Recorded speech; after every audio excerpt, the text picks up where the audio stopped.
Welcome to AgriTalk and thank you for keeping it KTN Farmers TV. Today we will be talking about bee farming, and in the process of talking about bee farming we'll also talk a little bit about the Livestock Bill 2021 that was suspended by Parliament and why was it suspended. So with me today is Ezekiel Mumo, who is a bee expert, and he'll be able to help us unpack this conversation. Welcome to the show, Mumo. Thank you. Tell us a little bit about yourself and why you decided to do bee farming. As you've heard, my name is Ezekiel Mumo.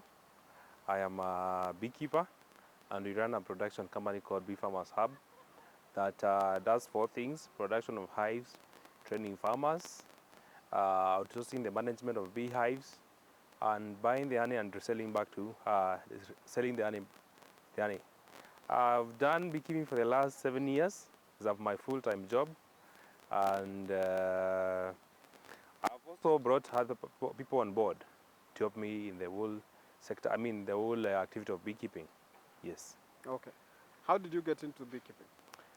I'm from Ukambani, and Ukambani, beekeeping has been the socio-economic activity done in Ukambani from long ago.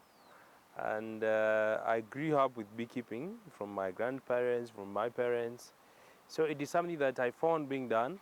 But what happened is, in 2013, there's a company that got us and gave me an opportunity to work with them in Kisumu and a foundation and a program they were doing called Income Generation Activities in Kisumu. So that is where I learned now how to do beekeeping professionally. I've also worked for different companies all along from then till now, and until I formed our company in 2018. Okay. Yes. So how is bee farming generally in Kenya? I would say beekeeping has not been, it is not where it's supposed to be. First, because we don't have structures in place to support a beekeeper, and also to protect the beekeeper. Because you find almost like 80% of the honey that is consumed locally is imported. Whereas we have the right kind of environment and climate and trees to produce honey. Yes. So what kind of structures would beekeepers really want to help them out? First is the government should now increase the allocation of funds to beekeeping by giving them extension officers who are supposed to train beekeepers, because right now you find almost 70% of people who are doing beekeeping is still what they used to do long time ago. Is the traditional ways of doing beekeeping, and if they have knowledge, very little. And as you know, one of the main products of beekeeping is honey. So the honey would, you need to train people on how to produce honey, how to package, and how to even sell it. So you find that their production is fine, but now the whole processes of getting it to your table is what now messes up everything. Okay. Yes. So could you have a number of, maybe tell us how many beehives do you have in Kenya?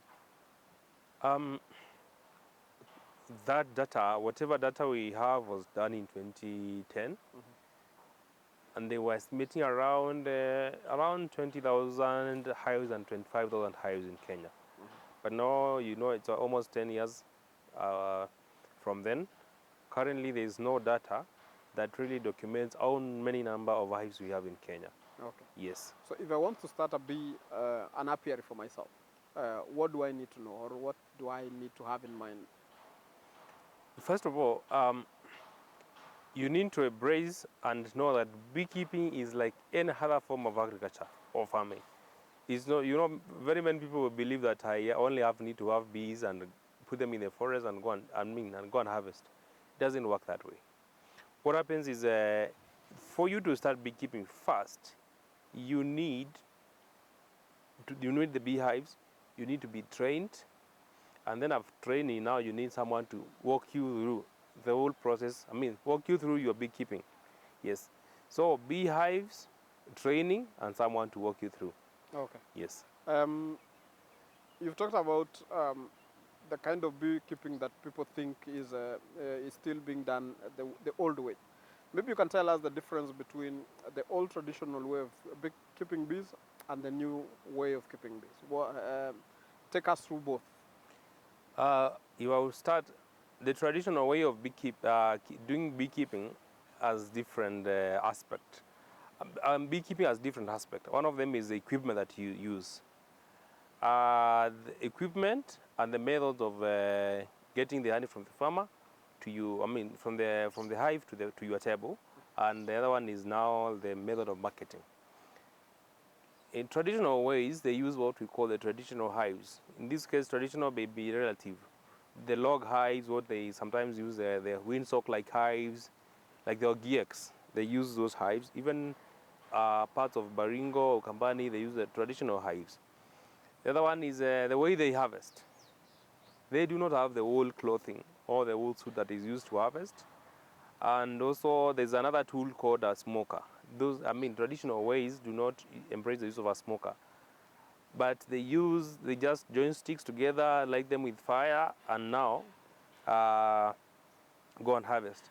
The other thing is the hive itself, the beehive. The beehive, for the traditional, is just a hollow cut stem where bees can build their combs. But the modern beehive is a box that has partitions. The lower part partition, a queen excluder if I was to say, and the upper part that is called a super. So in this case you find, in the traditional ways, harvesting entails cutting everything, getting everything that is in the beehive or in the hollow log hive.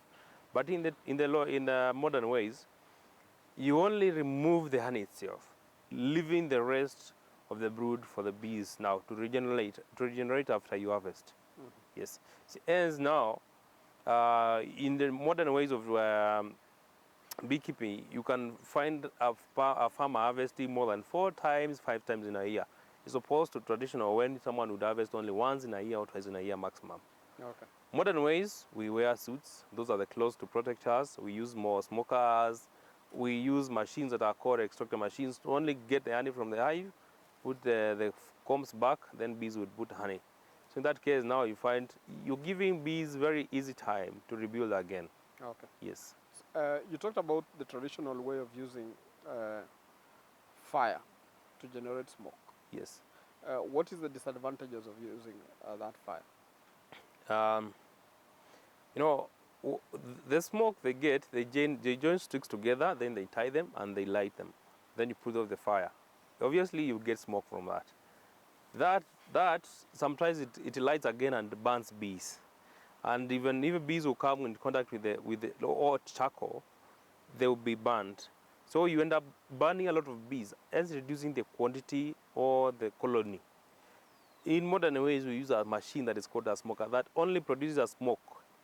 But even if you were to pump the smoke into your own hands, it would not have an harm to you. Yes. Okay. Yeah. When you talk about harvesting, you mentioned how they harvest the traditional way. Yes. And the modern way of harvesting hives. But there are so many other byproducts that are supposed to come out from the hive. How do you still get all that if you're just extracting the honey alone? Bees have 6 products to say. One is honey, there is the pollen, there's the propolis, there's the royal jelly, there's the venom, and then there's wax. Mostly people know the honey because it is what is gotten in plenty. Mm-hmm. For traditional, you can obviously harvest. For traditional beekeepers, you can harvest honey, propolis, and wax alone. Those 3.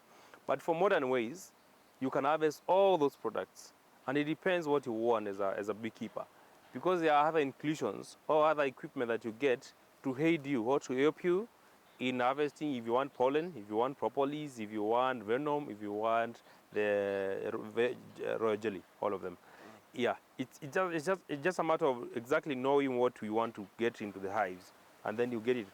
Like for example, in pollen, there's what we call a pollen trap in the modern hives.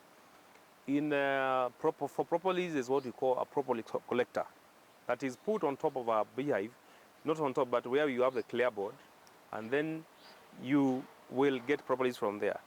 For venom, there's a machine that is used and inserted in the beehive itself. Then bees will sting, then you can collect your venom. For royal jelly, that one can be harvested using machines that we call grafting kits. Yes, Okay. I want you to take us again through those products. yes, Apart from the honey, I think most people understand what the honey is. yes. Just tell us a little bit about how do you differentiate between the propolis, the Pollen, pollen, royal jelly, royal jelly, and and the venom is venom. understandable. Yes. Yeah. Um, works, okay, I would start with the pollen. If you have been close to a beehive, you will see bees moving in and out. And on their legs, they are carrying some small balls of yellow color, that's brown, that is pollen. Pollen is gotten from trees, and that's why bees wake up very early in the morning to go to flowers to collect that particular powder thing in flowers. When they combine all of them, it becomes a small ball, and that is what they carry on their legs now, and they get it in the hive now. That is the raw material for making honey, and when it gets in the hive, it's called bee bread. It is yellow in color. It is very good for antibacterial in your body. It can be ingested or consumed while it's still raw. Propolis is a black substance that is gum-like, and it is gotten from the resins of plants by bees. They go and suck that the gum-like things in plants, and then they come into the hive. That is what they use now to seal the hive, to make sure that the hive is, first of all, airproof. The bees do not need a lot of air moving in and out of the hives, because apparently a beehive has a microclimate inside, and they don't want any kind of the outside environment affecting whatever environment they have created for themselves. So they use propolis to seal all openings in that beehive. That now is what we use to scrub, and you can chew it. It's like gum. It's also very nice antibacterial. Can be used to make what we call the propolis syrup, mostly for kids when they are coughing, and propolis tincture. Yes. Okay. There's what we call the royal jelly. Royal jelly is a food that is eaten by the queen. It's usually creamy in color and creamy and looks like yogurt. But they are gotten in very low quantities though, and that is as an advantage of it is mostly an anti-aging agent. That's why the queen would stay for more than 5 years in a hive, whereas the other bees are only staying for 45 days in a beehive. Yes. So how do you collect all that, or all those products? So pollen, there's a tool we call a pollen trap that is only put on the entrances of the beehives. Then when the bees are coming from the field, the pollen is scrapped up and then falls in your collection tin, or what you call a bee feeder. Yeah, that is pollen. For propolis, there's a sheet that is propolis is a sheet that is called a propolis collector, and this is how it works. I said bees would seal all places using propolis. What happens? You remove a board we call a clear board that is like a plywood on top, and then you replace it with the propolis trap. Propolis trap has a lot of holes. So what does it mean? Bees now will come and seal all that propolis trap with propolis, and then after a period of time, let's say like 2 months, you come remove your screen, go get it in a freezer, then you squeeze, you mold it. You press it. What happens is because you already put in a freezer, those propolis, small pieces of propolis will fall, and then you can collect them, use them to make. They can be eaten raw, but they are bitter. But they can also be passed through a process to make a propolis tincture or propolis syrup. Okay. Yes. What maybe tell us any other technologies that have been introduced in the bee sector? I would say internationally, beekeeping is growing fast, and lately we have had some few developments. One of them is we have the plastic hives. They are plastic outside, but inside they are wooden. That means the hives now provide a better environment for bees now. and they also last long. Secondly, we have concrete beehives that are being made. It's a technology that has evolved from different countries, but it's already here. We have concrete beehives. It's like a beehive for life. You buy a beehive, then you are done for life. And it also now helps in, because now one of the biggest predators and challenges for beekeepers is what we call the honey badger. The honey badger cannot now overturn the concrete hive and harvest honey. And it has helped a lot of farmers around that one, the concrete hives. Then the other development is what we call the floor hive. A floor hive is a beehive that has taps. You only put it in your farm, then the lower part of the hive, what we call the brood, as the normal frames like a Langstroth hive. In this case, Langstroth is a vertical hive, but the upper part has plastic synthetic frames. So when bees will come and put honey in that synthetic frames. So when you're going to harvest, you only go with your jar, only go and twist those frames. Then the honey flows down, and you trap your honey, and you can go back to your house with your honey. Yes. I've seen that one somewhere Yes. on online. Yes. Do we have those ones already? Yes, they are already here. Okay, that's interesting. Yes. So if I want that kind of beehive, where do I get them? Or when I want all these kind of beehives? We manufacture and sell those kind of beehives here. We are located here in Bomas of Kenya. Yes. Okay. Again, when it comes to bee farming, is Kenya, can I do bee farming from anywhere in this country? Data shows that beekeeping can be done in almost 90% of all the land in the world. Apart from those temperate areas or very extremely dry, hot areas. And I would say like this: if I get a beehive and I take it into a very cold area like Mount Kenya, my beehive will be colonized. Because we still have bees there, and bees that are going to colonize our beehives are specifically fit for that particular environment.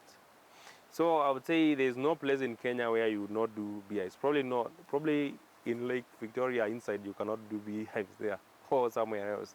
But 99% of the land available here, you can do beekeeping. Apart from the urban areas or very densely populated areas like that, because now sometimes bees can be aggressive and attack people. Okay. Yes. Talking of attack, we know that there are now stingless bees. Tell us a little bit about how this happens and whether we have those ones here. Stingless bees are different species of the pollinators, because we group all bees as pollinators. But I would say we have already people who have stingless bees here. But one of the biggest challenges about, we have different species, more than 5 or 10, more than 10 species to say. And they produce very good honey, though in low quantities, around 5 kgs maximum in a year. Yes. They do not sting, but if you try to disturb them now, they seal their hive using propolis. But I would say this: my experience with stingless bees is they are very fragile. Because most of the times you find that people get them from the ground, then they make a small box and then they put them on a tree. You are totally changing their kind of environment or nature. So you get them on a tree, in like a few months, they'll be gone. The other challenge is you cannot now make a beehive like for stingless bees and trap them to come. You have to physically get the bees from a different location or a different place and get them in the hive. So yeah, people are doing it. We can still maintain the natural way of they exist in, it will be of a good advantage, because apparently it has that honey has high nutritional value than the stinging bees honey. Okay. Yes. Those are the underground, small underground bees? Yes, small underground bees, but we also have others that are aerial. Okay. On trees. They are found on trees, mostly on backs of trees. Okay. And others on the ground. Let me take you back to the products. You never told us what do you use the venom for? Venom mostly is used in the medical industry, medical sector, because it is very sterile and cannot allow anything to grow on it. So even if you had wood and apply the venom on top of your wood, you would not be affected by bacteria. So apparently they inject it to people when they are doing a lot like heart transplant, yeah, things like that. Secondly, also the venom is very good because there's what we call the apitherapy. People can be injected with venom if you have issues to do with arthritis, and then it treats that. Okay. Yes. All this information about beekeeping, where if I want to become a farmer or a beekeeper, where do I get all this information?